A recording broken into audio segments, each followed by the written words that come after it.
Speaking of not being a coward, the Daily Wire reports Tesla CEO Elon Musk has reopened the company's manufacturing plant in Alameda County, California, elevating his public feud with interim public health officer Dr. Erica Pan, who has prohibited the company from resuming businesses via a countywide order that is more strict than the governor's public health order. In a tweet on Monday afternoon, Musk said that Tesla would begin to ramp up production in the county, which includes the Fremont facility where over 10,000 people have jobs. Musk said Tesla is restarting production today against Alameda County. Rules, I will be on the line with everybody else. If anyone is arrested, I ask that it only be me. So I think that's, again, this is what we're going to see. People are, whether it's individual businesses, we've already seen that with the salon owner down in Texas and other places, or county officials, people are just going to start to do the right thing, regardless of what any mandate or directive or order from the governor says. And so if you don't want total lawlessness, if you don't want this thing to get out of control, then you need to step back and let people get back to their lives, because that's going to happen regardless. I think we've reached a point where people are getting back to their lives, no matter what you say. You could fight against it. You could start issuing citations, putting people in jail, have more chaos, or you can start facilitating this transition back into freedom and sanity. Let's see, what else? According to the AP, it says Twitter announced Monday it will start alerting users when a tweet makes disputed or misleading claims about the coronavirus.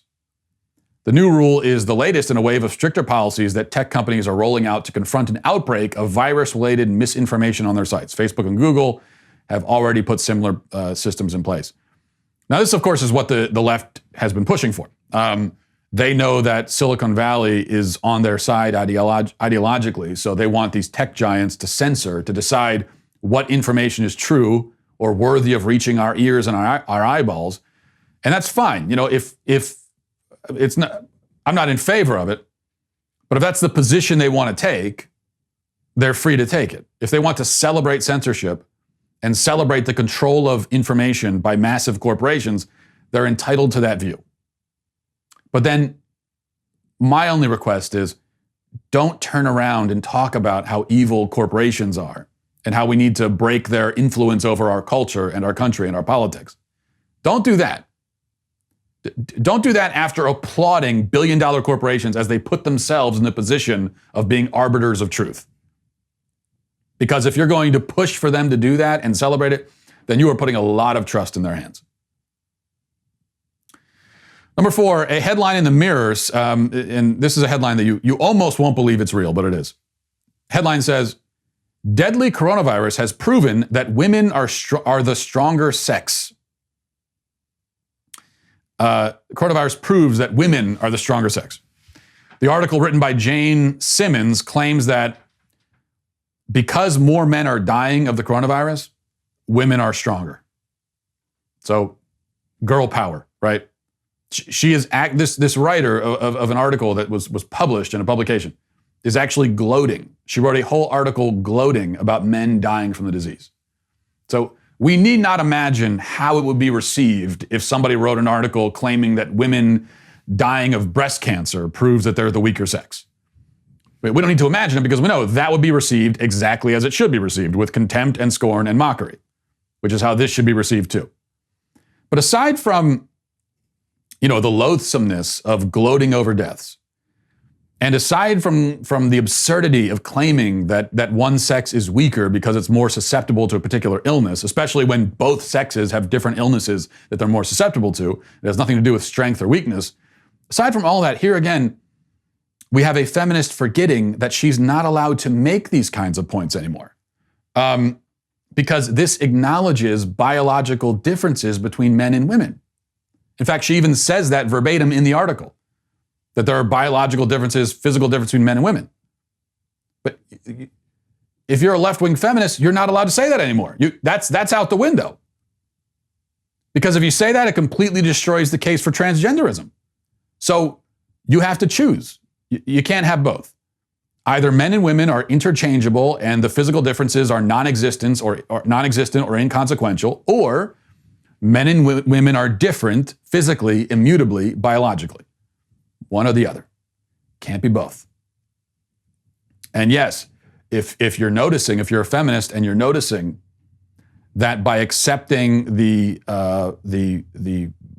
trans narrative, you are forfeiting all the girl power stuff, all the women's rights stuff, all the women are better than men stuff, all the demonization of men. I mean, all that goes out the window because there's no difference anymore between these two groups. The only difference is social. It's a social construct, arbitrary, subjective. So, yeah, if you're a left-wing feminist, maybe you're noticing that. But then either you can just shut up and comply with the trans narrative and the LGBT narrative, or you can fight back against it to try to reclaim your own narrative. But the two can't coincide. They can't work together. Number 5, finally, big news here. The artist Tekashi 69, one of my personal favorites, just got out of prison a couple days ago after he snitched on his friends to get a lighter sentence. So he was, arrested originally for, I don't know what. Was it, I don't know, murder or something? Drugs, something like that. But he turned snitch. He snitched on his friends in his gang, and so he got a lighter sentence. And he just got released from prison. It was supposed to be like 40 or 50 years, but because he snitched, he got a light sentence. And then with the coronavirus thing, and he has asthma, so they let him out even earlier. And so now he's out. But the thing is, he's a rapper, and being a snitch as a rapper, kind of frowned upon.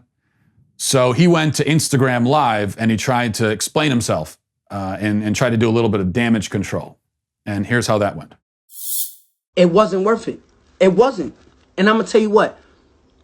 If there is a street code, right? If there is a street code and there's something so-called as loyalty and everything and no snitching and all of that, I get it, right? But where was the loyalty when you was sleeping with my baby mother? Where was the loyalty when you was caught on the wiretap trying to kill me? Where was the loyalty when you tried to kidnap my mother? Where was the loyalty when you was stealing millions of dollars from me? Where was that? So who broke it first? All right, I get it. Don't fight fire with fire. I'm sorry. But what did I do wrong? Be loyal to that's my baby moms? Be loyal to that kidnap me? Beat the shit out of me on video and everything? I'm supposed to be loyal to that? No, you know what? You know what it is?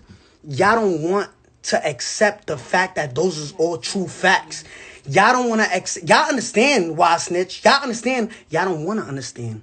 It's not that y'all don't understand. Y'all don't want to understand. Y'all don't want to understand that, damn, this kid really was, he moved their families out of poverty. He paid for schools for all of the members, whatever, but he snitched on them. Why? Were they loyal to me? Because when I met son, he was sleeping on the rug. I give him money. Yo, look, listen, I'm a rainbow Mexican hair kid. I rap. I'm not about that gang shit, but listen, I know how to get us out. You wasn't loyal to me, whether, but y'all understand. Let's just, y'all understand, and I know you understand. Y'all don't want to understand. I do understand Tekashi 69. I do.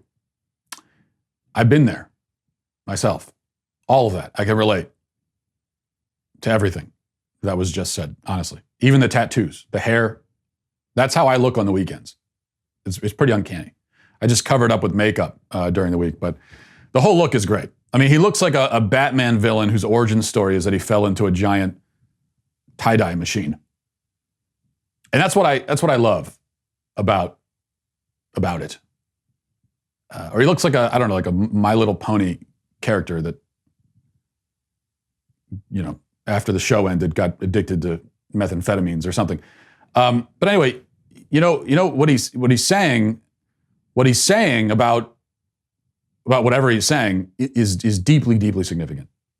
And as I said, relatable to me, and indeed to all humanity. I mean, listen to his words. Listen to what he said there at the end. He said, "You understand, and I know you understand. You don't want to understand.